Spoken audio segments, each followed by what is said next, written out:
더불어민주당 김남국 의원의 가상자산 보유 의혹과 관련해서 논란이 이어지고 있죠. 진상조사에 착수한 민주당이 자체 조사단을 꾸려서 오늘 첫 회의를 가졌습니다.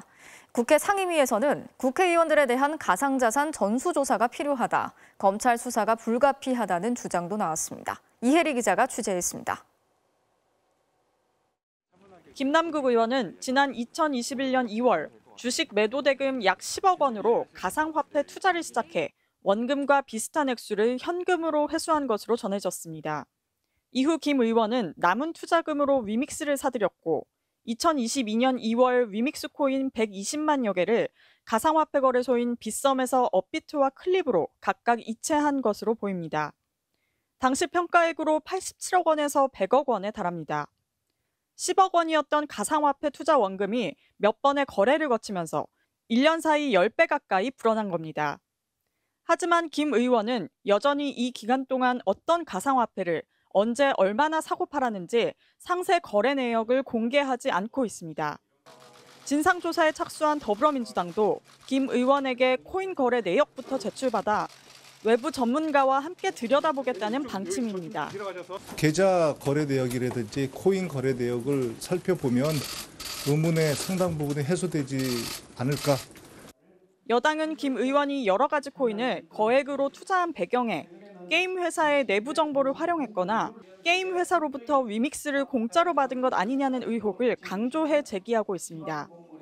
김남국 의원은 자금의 출처와 투자의 규모 등 의혹의 핵심과 관련된 일들을 매일 말을 바꾸고 납득이 되지 않는 해명을 내놓고 있습니다.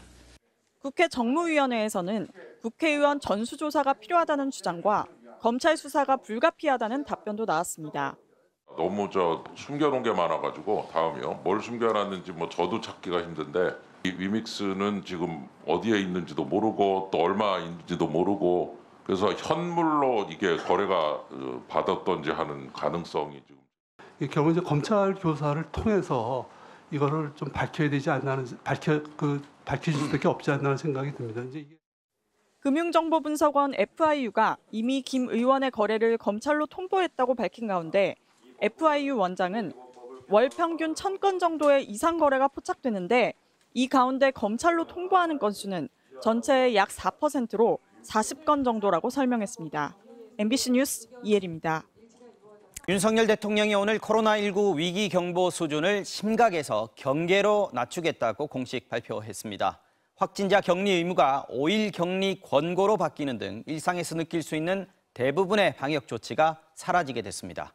하지만 이게 우리가 코로나로부터 확연히 안전해졌다는 뜻은 아닙니다. 오히려 정부의 방역 책임이 시민 개인에게로 옮겨왔다고 보는 게 맞을 겁니다. 정혜인 기자가 전해드립니다. 국내에서 코로나19 첫 확진자가 나온 뒤 확산세가 거세지던 2020년 2월. 정부가 코로나19 확산에 따른 감염병 위기 경보를 최고 단계인 심각으로 격상하기로 했습니다. 3년 4개월 동안 이어온 코로나 심각 위기 경보가 경계로 낮아졌습니다. 확진자 격리와 마스크 착용 같은 방역 규제에서 마침내 벗어나는 겁니다. 무엇보다 방역 조치에 적극 협조해 주신 우리 국민 여러분께 깊이 감사드립니다. 이제 일상생활에서 느낄 수 있는 방역 조치는 대부분 사라집니다. 가장 크게 바뀌는 건 확진자 격리 의무가 사라지는 겁니다. 원래는 격리 기간을 7일에서 5일로 줄일 계획이었지만 단축 없이 곧바로 5일 권고로 바뀝니다. 또 동네 병원과 약국에서도 더 이상 마스크를 쓰지 않아도 되고요. 다만 고위험군이 많은 병원급 이상 의료기관과 입소형 감염 취약시설에서는 마스크 착용 의무가 유지됩니다. 임시선별 검사소와 입국 뒤 PCR 검사 권고도 완전히 사라집니다. 방역 조치가 완화되더라도 코로나 관련 검사나 치료비 지원은 국민 부담을 줄이는 차원에서 당분간 유지됩니다. 위기 상황이 완전히 끝난 건 아니지만은 일상적인 관리 체계로 전환될 수 있는 그런 시작점이 되었다. 위기 경보 심각 단계에서 잠시 허용됐던 비대면 진료는 공식적으로 종료됩니다. 다만 시범 사업 형태로 일부 비대면 진료가 추진되는데 약사단체와 원격 의료 업계의 이해관계가 엇갈려 논란도 예상됩니다. 대상 환자의 범위나 등에 대해서는 추가적으로 그 전문가나 그 관계 기관들 또 뭐 여야 협의 등을 거쳐서 최종적으로 결정해서. 정부는 코로나19 대응 과정에서 나온 문제점들을 반영해 앞으로 대규모 감염병에 대비한 중장기 계획을 마련하겠다고 밝혔습니다. MBC 뉴스 정인입니다. 부모의 제사를 누가 지낼지에 대해서 그동안은 장남이나 장손, 그러니까 남자에게 먼저 기회가 있다는 게 우리 대법원의 판례였습니다.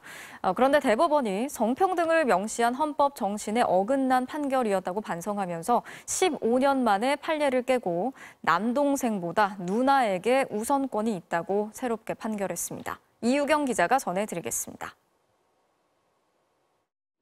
아버지 유해를 돌려달라. 지난 2017년 숨진 뒤 납골당에 봉안된 유해를 두고 법정 다툼이 벌어졌습니다. 지난 1993년 결혼해 두 딸을 낳은 남성은 13년 뒤 다른 여성과 혼외 자식으로 아들을 낳았습니다. 그런데 아들 쪽이 배다른 누나들과 상의 없이 아버지 시신을 화장해 봉안한 겁니다.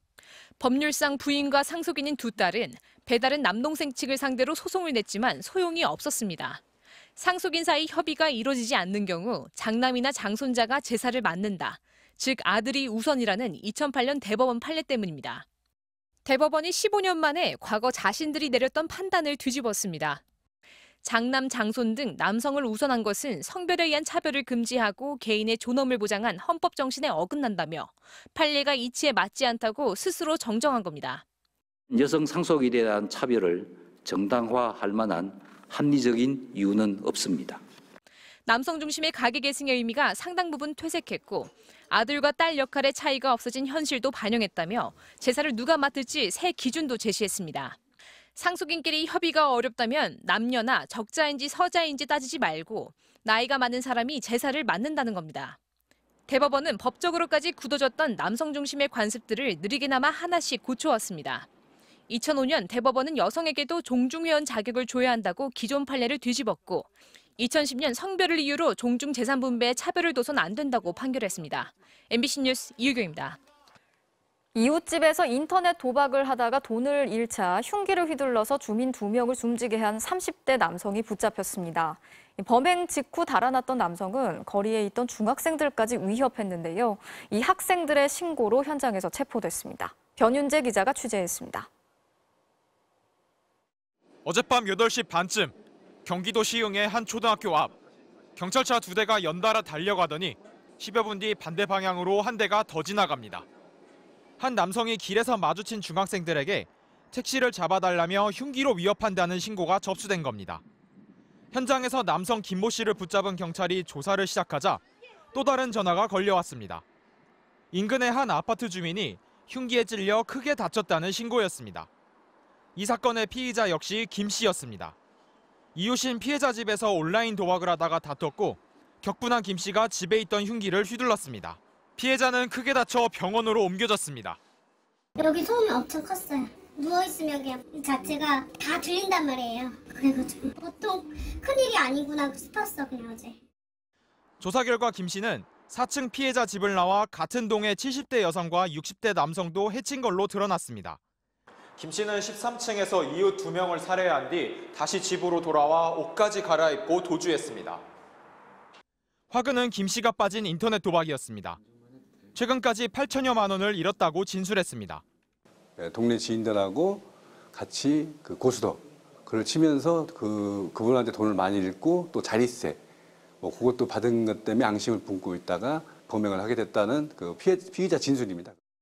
숨진 70대 여성과는 도박을 위해 빌린 휴대전화 사용료 문제로 갈등을 빚어온 것으로 파악됐습니다.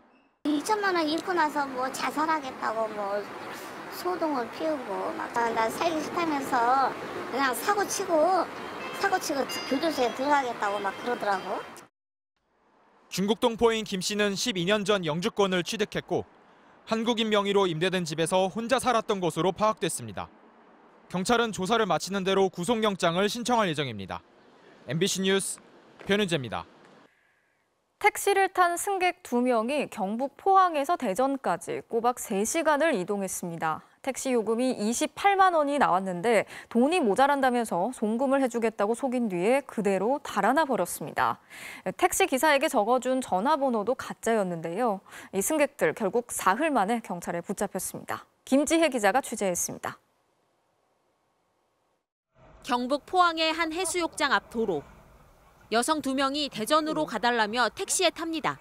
그러면서 교통카드로 결제하겠다고 합니다. 무슨 카드? 팀원이 후불 교통카드.